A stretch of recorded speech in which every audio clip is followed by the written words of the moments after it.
بسم اللہ الرحمن الرحیم۔ السلام علیکم ناظرین، جب اللہ تبارک و تعالیٰ نے حضرت آدم علیہ السلام کو اپنے دست قدرت سے تخلیق فرمایا اور حضرت آدم علیہ السلام کو تخلیق فرمانے کے بعد جنت میں داخل فرما دیا اور ادھر شیطان مردود نے حضرت آدم علیہ السلام کو تکبر کی وجہ سے سجدہ نہ کیا، اس کو اللہ تبارک و تعالیٰ نے ہمیشہ کے لیے اپنی بارگاہ سے مردود قرار دے دیا۔ پیارے ناظرین، آج کی اس ویڈیو میں ہم آپ کو بتائیں گے حضرت آدم علیہ السلام کی پسلی سے اللہ تبارک و تعالیٰ نے ایک عورت کو کس طرح پیدا کیا اور حضرت حوا علیہ السلام کی پیدائش کس طرح ہوئی اور حضرت آدم علیہ السلام اور حضرت حوا علیہ السلام کی شادی کیسے ہوئی اور اللہ تبارک و تعالیٰ نے حضرت آدم علیہ السلام کی شادی کا حق مہر کیا رکھا اور شیطان نے عورت کے ذریعے حضرت آدم علیہ السلام سے اپنی دشمنی کا بدلہ کیسے لیا اور حضرت آدم علیہ السلام کو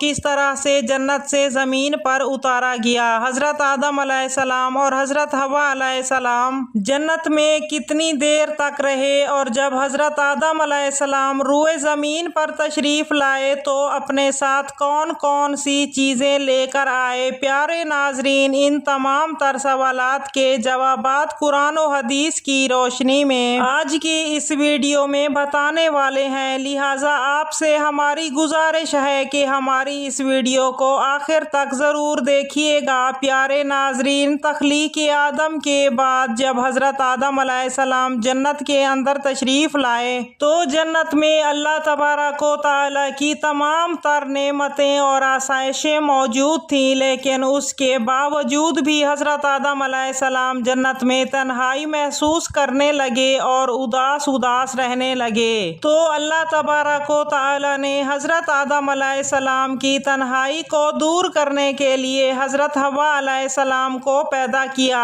حضرت ابن عباس رضی اللہ تعالیٰ عنہ روایت کرتے ہیں کہ حضرت آدم علیہ السلام ایک دن جنت میں سو رہے تھے کہ اللہ تبارک و تعالیٰ نے ان کی چھوٹی پسلی سے حضرت آدم علیہ السلام کو پیدا کیا۔ جب آدم علیہ السلام نیند سے بیدار ہوئے تو حضرت آدم علیہ السلام نے اپنے سامنے ایک عورت کو پایا جو ان سے ملتی جلتی مخلوق تھی۔ پیارے ناظرین، روایات میں آتا ہے کہ حضرت آدم علیہ السلام نے اپنی جیسی خوبصورت مخلوق کو بیٹھے ہوئے دیکھا تو ان کی طرف اپنا ہاتھ بڑھانے کا ارادہ فرمایا۔ فرشتوں نے عرض کیا، ٹھہر جائیے، پہلے آپ ان کا حق مہر ادا کریں۔ تو حضرت آدم علیہ السلام نے فرشتوں سے پوچھا، ان کا حق مہر کیا ہے؟ تو فرشتوں نے عرض کیا، ان کا حق مہر یہ ہے کہ آپ ہمارے آقا حضرت محمد صلی اللہ علیہ وآلہ وسلم پر 10 مرتبہ درود پاک پڑھیں۔ چنانچہ حضرت آدم علیہ السلام جب جنت میں داخل ہوئے تو آپ نے پہلے ہی جنت کے مختلف مقامات پر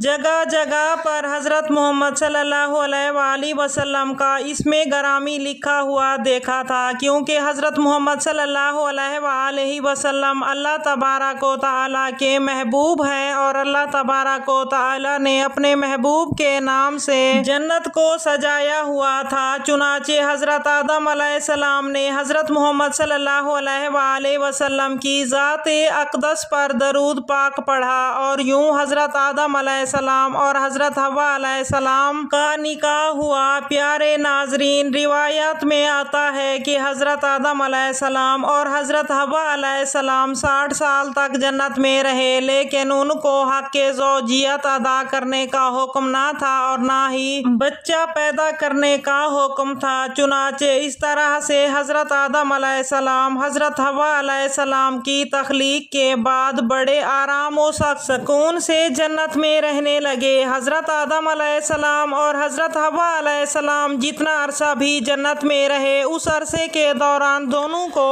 کسی مقام پر جانے کی کوئی پابندی نہ تھی سوائے شجر ممنوعہ کے۔ جنت میں ایک ایسا درخت تھا جس کا پھل کھانے سے اللہ تبارک و تعالیٰ نے منع فرمایا تھا۔ جیسے ہی اللہ تبارک و تعالیٰ نے حضرت آدم علیہ السلام اور حضرت حوا علیہ السلام کو اس شجر ممنوعہ کے قریب جانے سے منع فرمایا تو ادھر پر شیطان مردود کو حضرت آدم علیہ السلام سے بدلہ لینے کا موقع مل گیا۔ چنانچہ شیطان مردود حضرت آدم علیہ السلام سے بدلہ لینے کے لیے دن رات کوششیں کرنے لگا۔ شیطان کی شدید خواہش تھی کہ حضرت آدم علیہ السلام اللہ تبارک و تعالیٰ کی نافرمانی کریں تاکہ اللہ تبارک و تعالیٰ کی طرف سے انہیں سزا ملے۔ شیطان نے ان دونوں کے دلوں میں وسوسے ڈالنا شروع کر دیے تاکہ ان کے جسم جو ایک دوسرے سے پوشیدہ تھے وہ نمایاں ہو جائیں۔ پیارے ناظرین، روایت میں آتا ہے کہ حضرت آدم علیہ السلام اور حضرت حوا علیہ السلام کا لباس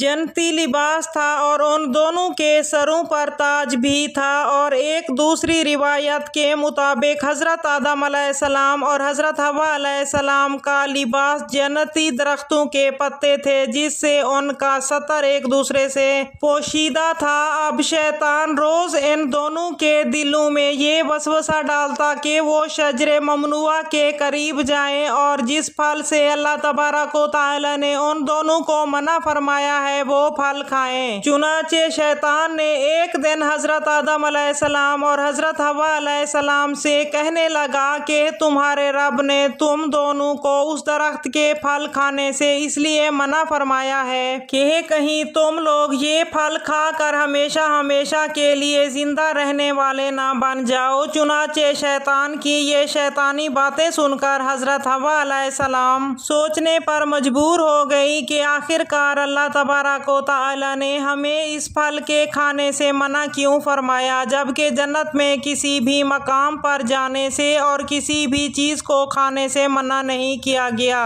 شیطان مسلسل حضرت حوا علیہ السلام پر وار کرتا رہا اور پھر آخر کار شیطان کی کوشش رنگ لائی۔ شیطان نے حضرت حوا علیہ السلام کو پھل کھانے پر راضی کر لیا۔ ایک دن حضرت حوا علیہ السلام نے حضرت آدم علیہ السلام سے کہا کہ ہم شجر ممنوعہ کا ذرا سا حصہ کھا کر تو دیکھیں کہ اس میں آخر کون سا راز چھپا ہوا ہے جس کی وجہ سے اللہ تبارک و تعالیٰ نے اس درخت کا پھل کھانے سے منع فرمایا ہے۔ شروع میں تو حضرت آدم علیہ السلام نے مکمل طور پر حضرت حوا علیہ السلام کو اس درخت کا پھل کھانے سے منع فرما دیا تھا، لیکن پھر حضرت حوا علیہ السلام کے مسلسل اصرار پر حضرت آدم علیہ السلام بھی اس پھل کو کھانے پر راضی ہو گئے۔ آخر کار حضرت آدم علیہ السلام اور حضرت حوا علیہ السلام اس شجر ممنوعہ کا پھل کھانے کے لیے تیار ہو گئے۔ ان دونوں نے ابھی اس پھل کو چکھا ہی تھا کہ ان دونوں کا جنتی لباس اتر گیا، جس سے حضرت آدم علیہ السلام اور حضرت حوا علیہ السلام بہت پریشان ہو گئے۔ پھر اپنے جسم کو ڈھانپنے کے لیے جنت کے پتوں کا استعمال کرنے لگے۔ اللہ تبارک و تعالیٰ نے ارشاد فرمایا کہ میں نے تم دونوں کو منع نہیں کیا تھا کہ اس درخت کا پھل نہ کھانا اور شیطان کے وسوسے میں نہ آنا، یہ تمہارا کھلا دشمن ہے۔ اس وقت حضرت آدم علیہ السلام اور حضرت حوا علیہ السلام نے اللہ تبارک و تعالیٰ کا یہ پیغام سنا تو خوف خدا سے کانپنے لگے۔ اس کے بعد اللہ تبارک و تعالیٰ نے حضرت آدم علیہ السلام کو اور حضرت حوا علیہ السلام کو زمین پر اتار دیا، جیسا کہ اللہ تبارک و تعالیٰ سورۃ اعراف کی آیت نمبر 25 میں ارشاد فرماتا ہے، اب تم دونوں ایک خاص مدت تک زمین پر ہی رہو گے جہاں پر تم دونوں ایک دوسرے کے دشمن ہوگے۔ اور وہاں میں آتا ہے کہ حضرت آدم علیہ السلام کو ہند میں اتارا گیا اور حضرت حوا علیہ السلام کو جدہ میں اتارا گیا۔ جیسے ہی یہ دونوں زمین پر تشریف لائے تو ایک دوسرے کو ڈھونڈنے لگے لیکن ایک دوسرے کو تلاش نہ کر سکے۔ روایت میں آتا ہے کہ جب حضرت آدم علیہ السلام جنت سے زمین پر تشریف لائے تو آپ کے پاس حجرہ اسود اور جنت کے پتے بھی تھے جن کو انہوں نے زمین پر پھیلا دیا۔ حضرت ابن عباس رضی اللہ تعالیٰ عنہ سے روایت ہے کہ حضرت جبرائیل علیہ السلام حضرت آدم علیہ السلام کے پاس تشریف لائے اور گندم کے 7 دانے اپنے ساتھ لے کر آئے۔ حضرت جبرائیل علیہ السلام نے ان گندم کے 7 دانوں کو حضرت آدم علیہ السلام کو دے دیا۔ حضرت آدم علیہ السلام پوچھنے لگے کہ یہ کیا ہے، تو حضرت جبرائیل علیہ السلام نے عرض کیا یہ اس درخت کا پھل ہے جس سے آپ کو روکا گیا تھا، لیکن آپ نے تناول فرما لیا۔ تو اس وقت حضرت آدم علیہ السلام نے فرمایا اب میں اس کا کیا کروں؟ تو حضرت جبرائیل علیہ السلام نے کہا کہ ان دانوں کو زمین میں بو دیجئے۔ حضرت علامہ کثیر لکھتے ہیں کہ حضرت آدم علیہ السلام سے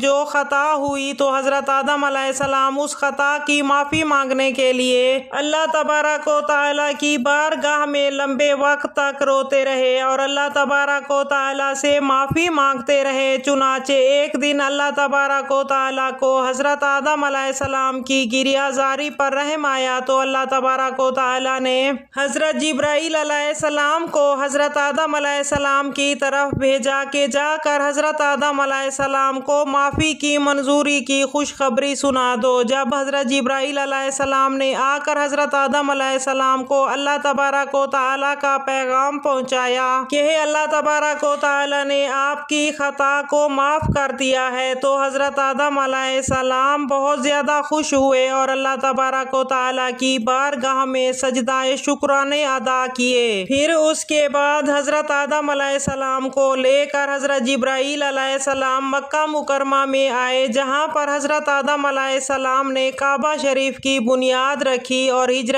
اسود کو خانہ کعبہ کی دیوار میں نصب کیا۔ پھر اس کے بعد حضرت آدم علیہ السلام نے کعبہ کے ارد گرد طواف فرمایا۔ جب آپ طواف سے فارغ ہوئے تو حضرت جبرائیل علیہ السلام حضرت آدم علیہ السلام کو جبل عرفات کی طرف لے گئے۔ وہاں پر آپ کی ملاقات حضرت حوا علیہ السلام سے ہوئی، لیکن لمبے وقت کی جدائی کی وجہ سے اور جسمانی بناوٹ کی تبدیلی کی وجہ سے آپ ایک دوسرے کو پہچان نہ سکے۔ پھر حضرت جبرائیل علیہ السلام نے ان دونوں کا تعارف کروایا۔ اس وقت آپ دونوں بہت خوش ہوئے۔